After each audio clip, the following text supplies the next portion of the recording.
আমিরে জামাত ডাক্তার শফিকুর রহমান সাহেবের নাম সবার আগে আসবে। তাকে আমি বলি যে বয়স্ক তরুণ। এই কারণে বয়স্ক তরুণ তাকে বলি যে তিনি এই বয়সে যেই পরিমাণ সারা দেশের টেকনাফ থেকে তেঁতুলিয়া, রূপসা থেকে ভাতুরিয়া পর্যন্ত তিনি দৌড়াদৌড়ি করেন, কর্মযজ্ঞ করেন, যেটা অত্যন্ত অনুপ্রাণিত করে আমাদেরকে। একজন বয়োবৃদ্ধ, জ্ঞানবৃদ্ধ, দাড়ি ফাঁকা একজন মুরব্বী মানুষ, কিন্তু তার কর্মচাঞ্চল্যতা, তার কর্মস্পৃহা, তার আন্তরিকতা, তার সততা। কখনো দেখি তিনি মৃত লাশ নিয়ে কবরে নামতেছেন, কখনো দেখি তিনি এতিম বাচ্চাকে বুকের ভিতরে নিয়ে আদর করতেছেন, কখনো বা দেখি তিনি আহত মানুষের পাশে গিয়ে তাদের মাথার হাত বুলাচ্ছেন, কখনো দেখি বৈষম্য বিরোধী আন্দোলনে যে সকল ছাত্ররা শহীদ হয়েছেন, শহীদ আবু সাঈদের কবরের পাশে দাঁড়িয়ে তিনি চোখের পানি ছেড়ে দোয়া করতেছেন, কখনো বা দেখি বিভিন্ন ধরনের আহত মানুষের পাশে গিয়ে তিনি দাঁড়াচ্ছেন, কখনো দেখি ইসলামী আন্দোলনের বিভিন্ন এদেশে যারা ইসলামিক বিভিন্ন দল রয়েছেন তাদের সাথে মত বিনিময় করতেছেন, কখনো বা দেখি তিনি পথসভায় বক্তব্য দিচ্ছেন। যারা বিভিন্ন জায়গায় আছে আহত, দুর্গস্ত, বিপদগ্রস্ত মানুষের পাশে তিনি দাঁড়াচ্ছেন।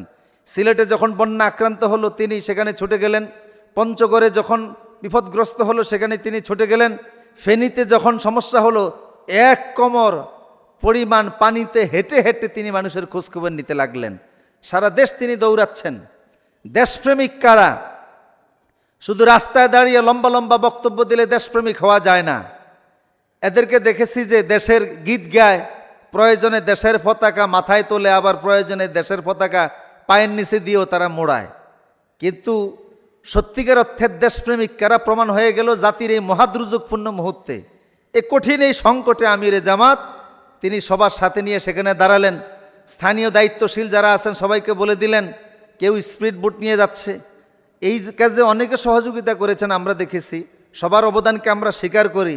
সরকারের পক্ষ থেকে সহযোগিতা হচ্ছে, সেনাবাহিনীর পক্ষ থেকে হচ্ছে, বৈষম্য বিরোধী ছাত্র আন্দোলনের পক্ষ থেকে সহযোগিতা হচ্ছে, আসুন্না ফাউন্ডেশন সহ সারা দেশের বিভিন্ন ধরনের ফাউন্ডেশন থেকে হচ্ছে, ব্যক্তি পর্যায় থেকে হচ্ছে, আইনজীবী, পেশাজীবী, ছাত্র, শিক্ষক, অনেক জায়গা থেকে, মসজিদ মাদ্রাসা থেকে সহযোগিতা হচ্ছে। এটাকে আমরা অ্যাপ্রিসিয়েট করি। কিন্তু একটা দলের প্রধান হিসাবে অন্য অন্য দলের অনেক লোকেরা গিয়েছেন, আমরা তাদেরকে সম্মান জানাই। কিন্তু আমরা লক্ষ্য করছি এই লোকটি সব জায়গায়, সকল কাজে সবার আগে সবসময় সামনে থাকেন এবং সব কাজে সহযোগিতা করেন। এতে প্রমাণিত হয় যে যে মানুষগুলি আল্লাহ এবং রসুলের সন্তুষ্টির জন্য মানুষের বিপদে আপদে এইভাবে পাশে দাঁড়াতে পারে, তারা যদি কখনো রাষ্ট্র ক্ষমতায় যায়, আল্লাহ যদি কবুলও করে, এইরকম ইনসাফ ভিত্তিক, ন্যায় ভিত্তিক শাসন ব্যবস্থা কোরআন সুন্নাহ ভিত্তিক তারা কায়েম করবে, এতে কোনো সন্দেহ নাই। এটা ব্যক্তিগতভাবে আমার বোধোদয় হয়। এই জন্য আমরা দেশপ্রেমিক কারা, সত্যিকার অর্থে মানুষের বন্ধু কারা, জনগণের বন্ধু কারা, মানুষের কল্যাণে কাজ করে কারা, কাদের মুখের কথা আর আচরণ সমান, এই বিষয়টা দেখতে হবে। শুধু স্টেজে ফাঁকা বুলি দিয়ে মানুষের মন জয় করা সহজ, লম্বা লম্বা কথা বলে স্টেজ ফাটিয়ে, মাইক ফাটিয়ে কথা বলা সহজ, কিন্তু বিপদে মুসিবতে, রাতে দিনে সকালে যে কোনো সময়ে মানুষ পাশে পাওয়াটা এটা বড় কঠিন কাজ। আল্লাহ রসুল বলছেন, আল্লাহু ফি আউনিল আবদে মা কানাল আবদু ফি আউনি আখি। ততক্ষণ পর্যন্ত আল্লাহ ওই ব্যক্তির সাহায্যে থাকেন যতক্ষণ পর্যন্ত ব্যক্তি আল্লাহর বান্দাদের সহযোগিতার ভিতরে থাকে। আল্লাহ রসুল বলছেন, তোমরা এক মুমিনের উপরে আরেক মুমিনের অনেকগুলি দায়িত্ব, 6টা দায়িত্বের কথা বলেছেন। তার ভিতরে একটা হলো যখন তাই সে বিপদে আপদে পড়ে ডাক দিবে তখন তার ডাকে সাড়া দেওয়া। এই জন্য এই ডাকে যারা সাড়া দিবে তারা মুমিনের বৈশিষ্ট্য তো পালন করবেই, পাশাপাশি নেতৃত্বটা এদের হাতেই মানায়, এটা প্রমাণিত হয়েছে। এই দেশ এবং জাতির ভবিষ্যৎ নেতৃত্ব দেওয়ার জন্য কারা এগিয়ে, কাদের দ্বারা হবে, কাদের পক্ষে সম্ভব, এটা আমিরে জামাত প্রমাণ করিয়ে দেখিয়ে দিয়েছেন। এই জন্য আমরা ভবিষ্যতে সিদ্ধান্ত নেব ভেবেচিন্তে। আমাদের দেশ, জাতিসত্তা, এদেশের মানুষের সম্পদ, এদেশের মানুষের অর্থ, টাকা পয়সা, জানমাল কাদের হাতে নিরাপদ থাকে, ভবিষ্যতে যদি গণতান্ত্রিক পদ্ধতির সুযোগ আসে সেই জায়গায় আমাদেরকে এটি কাজে লাগাতে হবে, ভেবেচিন্তে সিদ্ধান্ত নিতে হবে।